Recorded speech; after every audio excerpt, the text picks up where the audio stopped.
And welcome into Protect and Grow Chicagoland Retirement with Chicagoland Certified Financial Planning Professional Tim Stearns, CFP, founder at TJ Stearns, Inc., Chicagoland's resource for proactive guidance with your money, finance, and investments. Of course, planning for your financial future and security. He is Tim Stearns, CFP, once again, and always a pleasure to have you here on the program, Tim, answering questions, giving direction, and today talking about one of the tools that is used probably by the majority of Americans planning and preparing for retirement, and a source of a lot of questions as well as missed opportunities. We're going to be talking over the pros, the cons, the usefulness, and the disadvantages of 401ks. So thanks for being here. As always, let's start the conversation. 401k is a big topic, a big type of account, a big opportunity.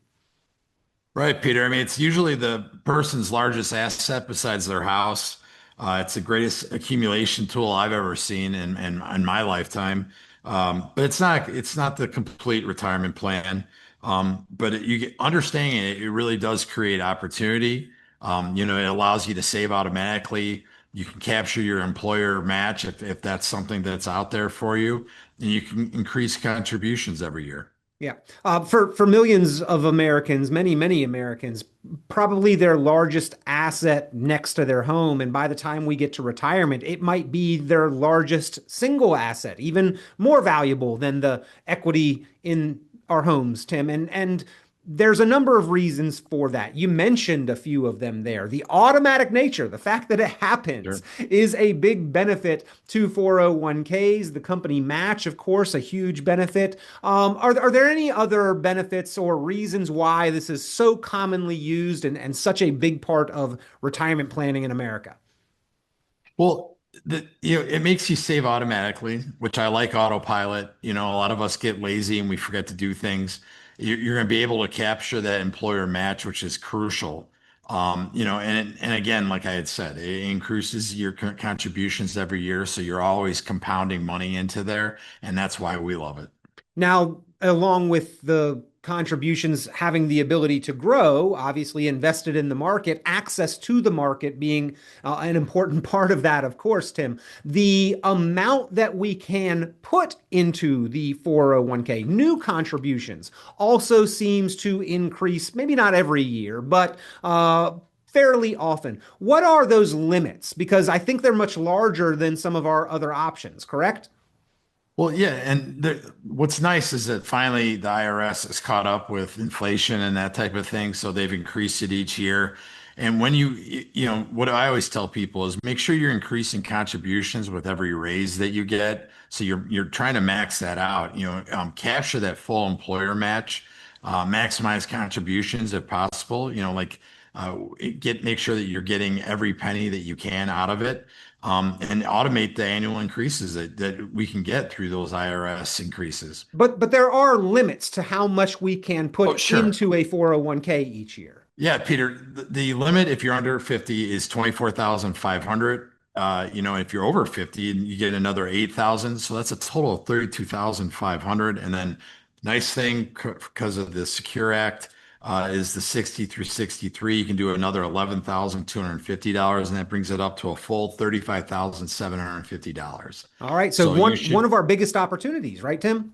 absolutely, everyone should be taking advantage of that. And that's before the match. That's before the profit share or safe harbor or whatever the Right. company might do. Those are our own dollars going in, and whatever the company does, that's above and beyond that. But Tim, we should not miss any opportunity. Like the bare minimum we should be doing is whatever the company is willing to match, right?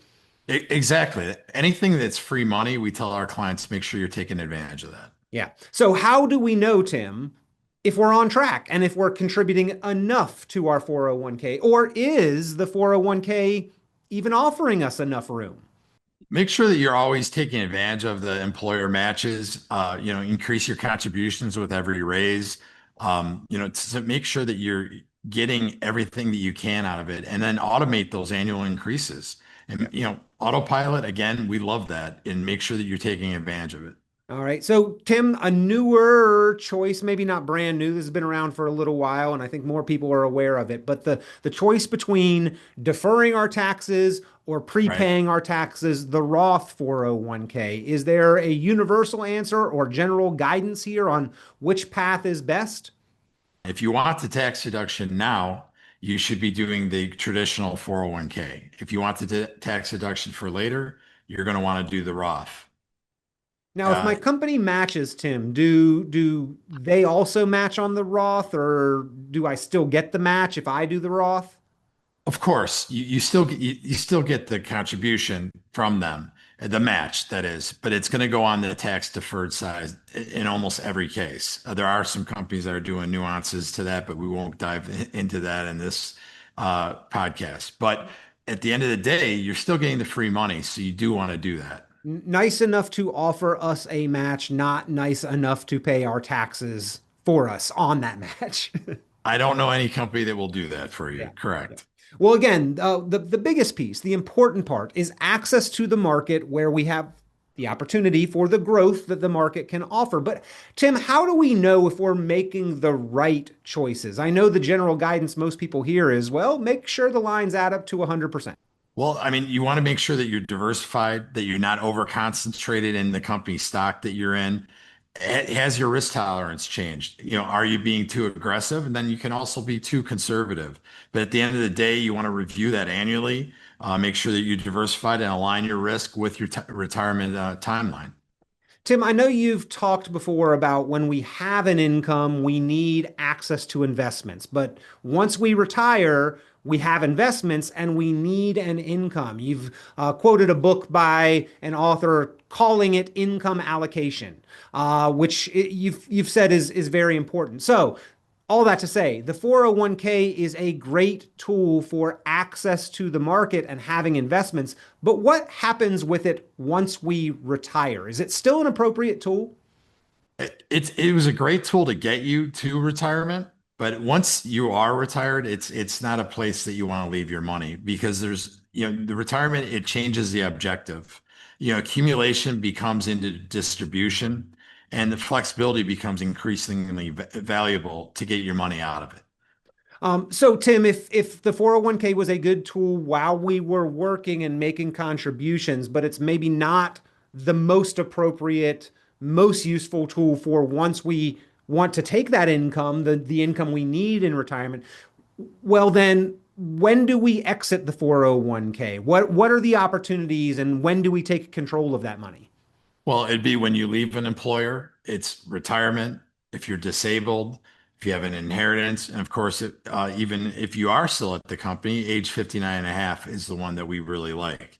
You have to know your options. So what is that age 59 and a half, Tim? Well, age 59 and a half is a nice loophole that most companies allow you to move your money while you're still working there. You would still be deferring money into the account and you'd still get your match from your company, but you're able to move the money into an IRA of your own choosing and actually control your own destiny with your money. And why do so many advisors advise to roll that over? I mean, including that age 59 and a half when we're even still working and making contributions.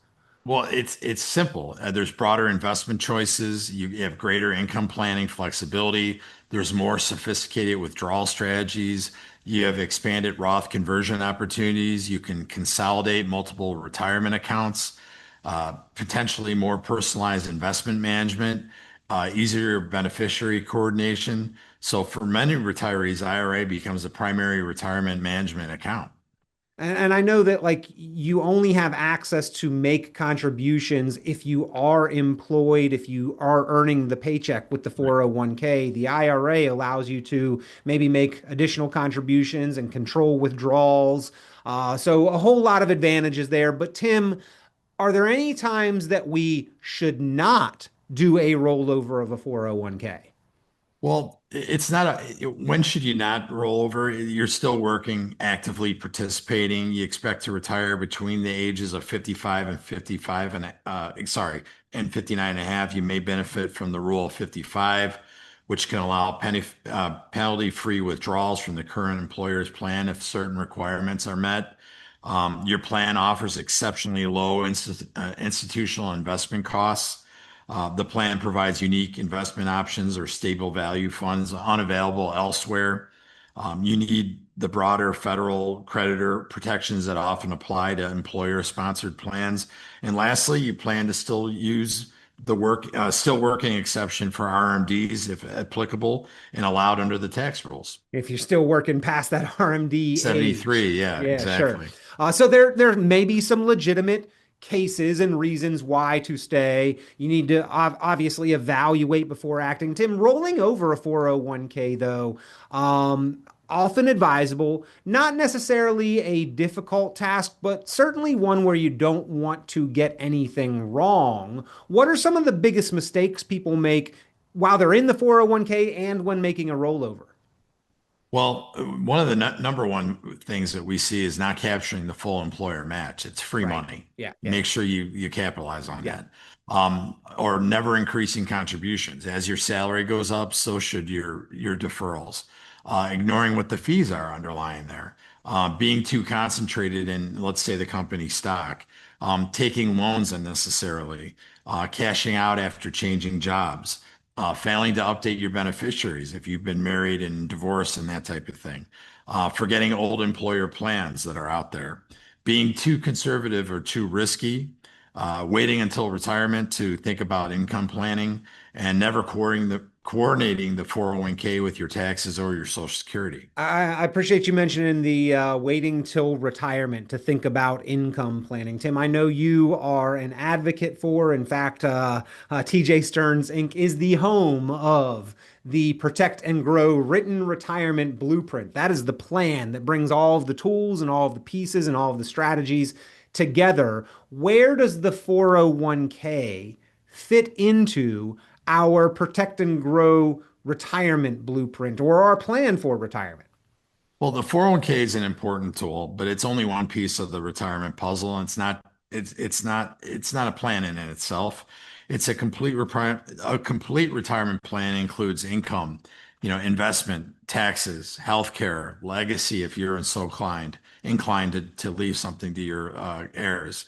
But think bigger than just this account. You want to coordinate all 5 of those pillars, and planning creates confidence in how you're going to retire and stay retired. Well, of course, many nuances with 401ks, just one of many, many options that are out there. And by the way, if it's 403b or a TSP, there's a whole list of alphabet soup of tax code that are basically these employer-sponsored plans that give us access to save for retirement. And kind of all of them fit this bill, and same description is that they are useful tools, but they are not a plan, ladies and gentlemen. And if you want to map out your financial future with confidence, you do need a plan. And that's why Tim Stearns, CFP, and his team there at TJ Stearns Inc. offer you that opportunity. And it is a courtesy service, no cost, no obligation to get your plan put together and designed or your accounts reviewed. If you've got questions about the 401k, obviously you want to get those answered to make the most of this important tool. So pick up the phone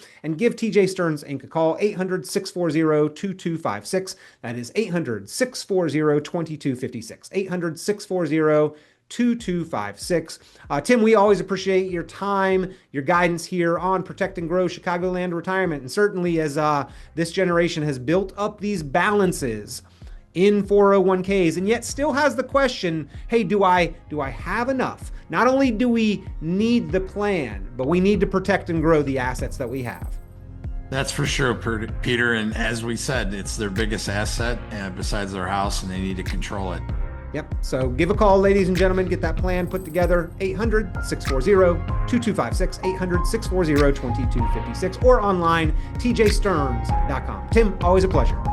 Thanks, Peter. Tune into Chicagoland certified financial planner Tim Stearns' full radio program and visit tjstearns.com for many valuable resources, including other great episodes of Chicagoland Retirement. Be sure to subscribe.